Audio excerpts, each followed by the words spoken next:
पित्रे ब्रह्मोपदेष्ट्रे मे गुरवे दैवताय च प्राप्याय प्रापकायास्तु नमः श्रीनिधये नमः। नमो वेंकटेशाय वेंकटतुरैवार्क्क नमः।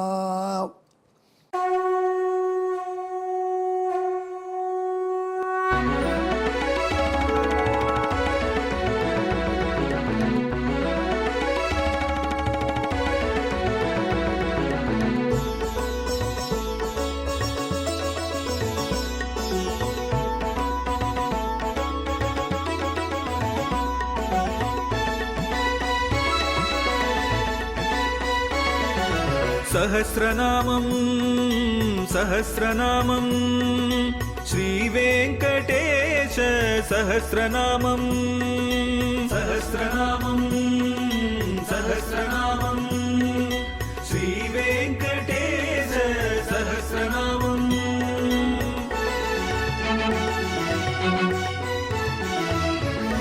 உலகில் கலிவினை தோஷம் அகற்றும் நாமம் சஹஸ்ரநாமம்.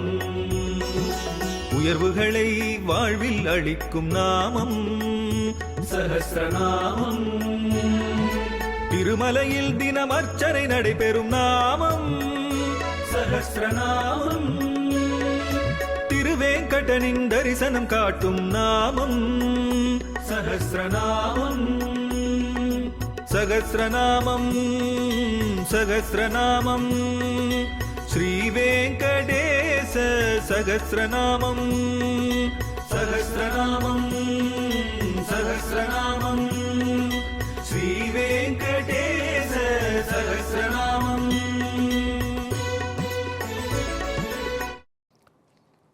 அன்பர்களே, இப்பொழுது நாம் திருவேங்கடமுடையானுடைய திவ்ய சஹஸ்ரநாமத்திலே 554வது திருநாமத்தை சுவைக்கப் போகிறோம்.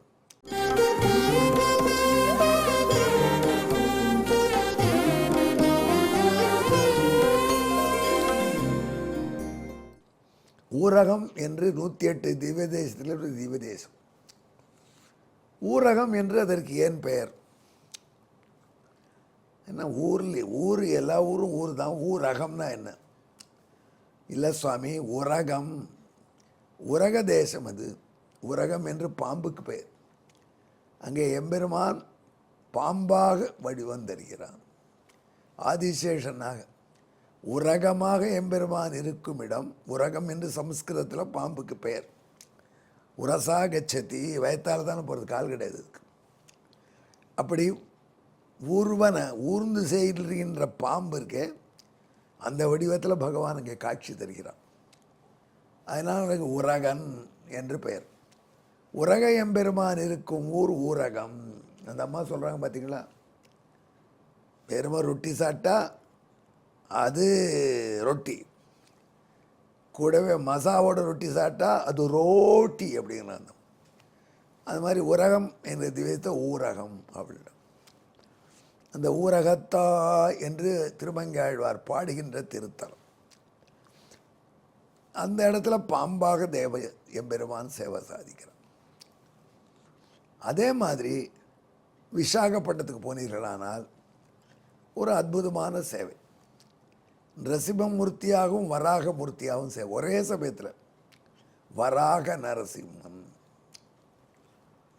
அகோபிலத்தில் நவநரசிம்மமூர்த்தி க்ஷேத்திரத்தில் குரோட நரசிம்மர் என்பதாக வராக நரசிம்மன் ஒருத்தர் காட்சி தரார். இப்படி எம்பெருமான் பல பல வடிவத்தில் தவறுகந்தது எவ்வுருவம் அவ்வுருவம் தானே. தன் அடியார்கள் அவனை எந்த உருவத்திலே பார்க்க வேண்டும், வணங்க வேண்டும், வழிபட வேண்டும் என்று நினைக்கிறார்களோ அந்த உருவத்திலே காட்சி தருகிறார். இதுக்கு மேலே இன்னொரு வேடிக்கை இருக்குது. அந்த எம்பெருமானுக்கே பல வடிவம் பண்ணுறாங்க. திருவேங்கடமுடியான அழகாக இருக்காரா பெருமாள், மலையப்ப சுவாமியாக வந்தாரா திருப்தி இல்லை, அவரை தூக்கி மோகினியாக பண்ணிவிடுறாங்கன்னா மோகினி திருக்கோலம்ங்கிறான், நாச்சியார் திருக்கோலம்ங்கிறான். அவரே பெருமானை உட்காத்தி வச்சு யோக பெருமாள் சிம்ம வாகனத்தில் வந்தால் அப்படி ஜம்னி யோக மூர்த்தியாக இருக்கார். அன்னவாகனத்தில் வந்தால் வீணை வாசிக்கிறார் ஜிம்னு. எம்பெருமான் வீணை வாசிப்பதில் தத்துவம் என்னங்கிறா. வேதாந்த தேசிகனாகிற வீணையை மீட்டி தயாசகத்தை கொடுத்தார். தேவோ தயாசதக மேததவாதயத்மாம் என்கிறார் வேதாந்த தேசிகிற வீணா அபிஷேஷமிவ வெங்கடசீலநாதா. அதாவது என்ன, எம்பெருமான் தானே பல திருக்கோலத்தில் இருக்கான். அந்த பெருமானுக்கும் பல திருக்கோலம் சாத்தி சந்தோஷப்படுறாங்க. பொதுவாக இதை நம்ம உற்சவருக்கு சாத்தி பார்த்துருக்கோம். கோவிலில் மூலவர் அப்படியே தான் இருப்பார். அவர் அலங்காரம் பண்ணுறது கஷ்டம். நாம் அனுபவம் எவ்வளோ சின்னது பாருங்கள் லைஃப்பில் மனுஷனுக்கு. உலகம் ரொம்ப பெருசு. கோயம்புத்தூரில் ஒரு மாதம் திருப்பாவை சொன்னேன். அப்போது ஜெகநாத பெருமாள் சன்னதி இருக்குது. கோவை ஜெகநாத பெருமாள் சன்னதி. கோவை ஜெகநாத பெருமாள் சன்னதி என் வாழ்க்கையில் மறக்க முடியாத சன்னதி. அங்கே சப்ரோக்ஷம் பண்ணினார்கள், கும்பாபிஷேகம். ராஜபுருஷன் ஒருத்தர் வந்து நிற்கணும். அதில் ராஜபுருஷனையும் பெருமாள் முதல்ல கண்ணால் பார்க்கணும். அப்போது சொன்னார் துரசாமி நாயுடு வள்ளல், அவர் தான் அந்த கோயிலை கட்டினவர். துரசாமி நாயுடு அவர் என்ன பண்ணார், எனக்கு ஒரு அவசியம் நீங்கள் வரணும் சம்பரோட்சணத்துக்கு அப்படின்னு சொன்னார். சொல்லிட்டு ராஜபுருஷனை பெருமாள் பார்க்கணும், நீங்கள் தான் ராஜபுருஷன். நானா ராஜபுருஷன்? நீ கவர்மெண்ட் ஆஃபீஸர் தானே, நீங்கள் தான் ராஜபுருஷன். நான் போயிருந்தேன் ராஜபுருஷனாக. வேலுக்குடி வரதாச்சார சுவாமி போன்ற சீனியர்கள் வந்திருந்தாங்க. கிருஷ்ணபிரேமி சுவாமிகள் வந்திருந்தார். நம்மளை மூர்த்தி வரதா ராஜபுருஷன் நிறுத்தி வச்சிட்டாங்க. கவர்மெண்ட்டில் வேலை செஞ்சதில் ஒரு சௌகரியம். அப்போது அந்த சன்னதி ஜெகநாதர் சன்னதி மூலவருக்கு அங்கே இருந்த முதிய பட்டர் திருவிக்கிரம அவதார சேவை பண்ணி வச்சார். மூலவரில் இதுலேருந்து என்ன புரியுறது, பகவான் பல பல உருவம் எடுக்கிறார். பல பலவே வடிவம். ஒரே பகவான் ஒரே சன்னதியில் மூலமூர்த்தியாக ஒரு கோலம், உற்சவமூர்த்தியாக ஒரு கோலம். அந்த மூலமூர்த்திக்கே பல கோலம், உற்சவமூர்த்திக்கு புறப்பாட்டில் பல கோலம்.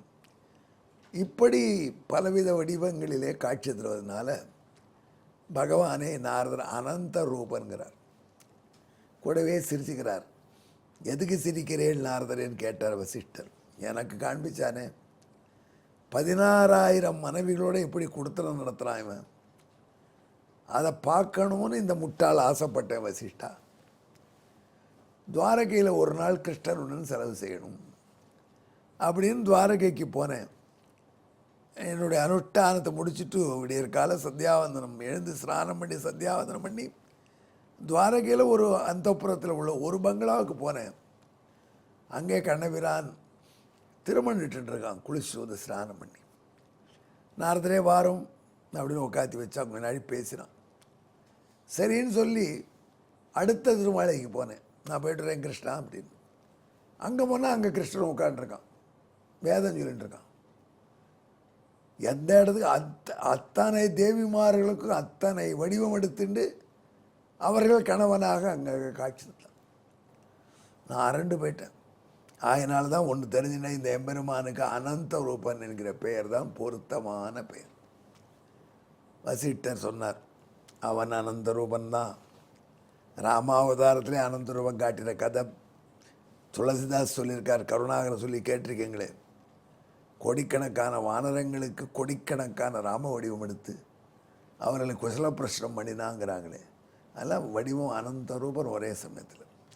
அந்த அடிப்படையில் அவன் அனந்த ரூபன் என்று சொல்லி மகிழ்கிறார். பெரியவர்களே, இதற்கு பின்னணியான ஸ்லோகத்தை கேளுங்கள்.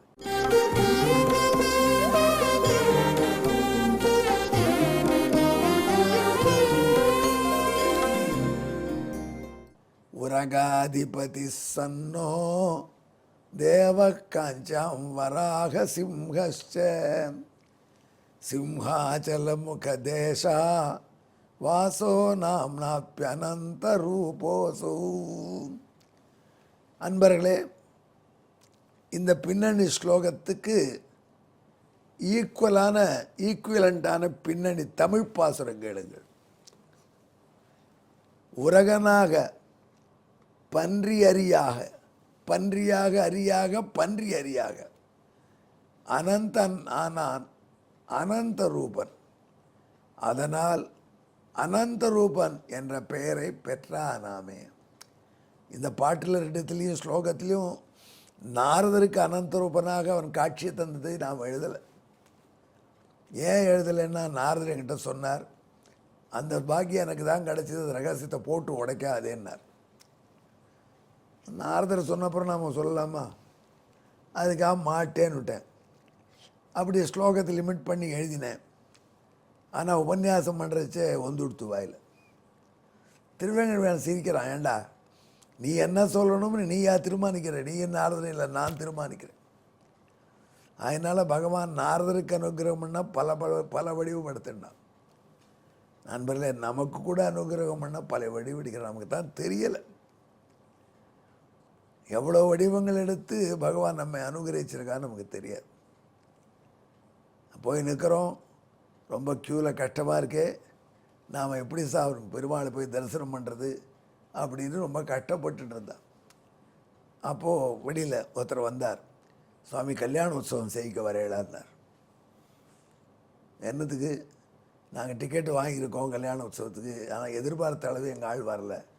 அதில் ஒரு 4 பேர் ஆயிஷ் போனோம். உங்களை பார்த்தா ஆயிஷ் போகலாம் போல முதியவராக இருக்கிறீங்க, ஆயிஷ் போயிட்டான். திருவேங்கடமுடியான்னா அந்த வடிவத்திலிருந்து ஆயிஷ் போனோம். இப்போது எந்த வடிவத்தில் அவன் எப்பொழுது வருவான் என்று தெரியாது. அப்படி அடியார்களை காக்க வருவான். ஆகிறான் அனந்தரூபன் என்று திருநாமமா.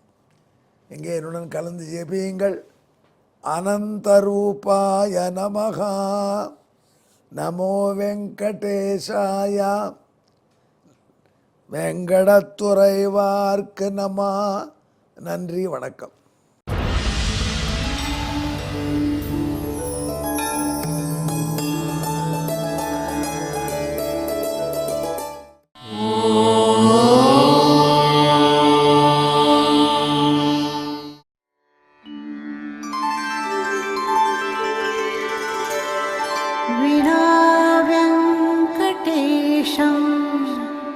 ननाथो ननाथः सदा वेङ्कटेशं स्मरामि स्मरामि।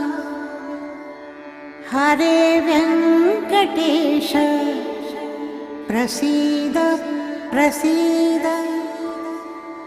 प्रियं वेङ्कटेश प्रयच्छ प्रयच्छ।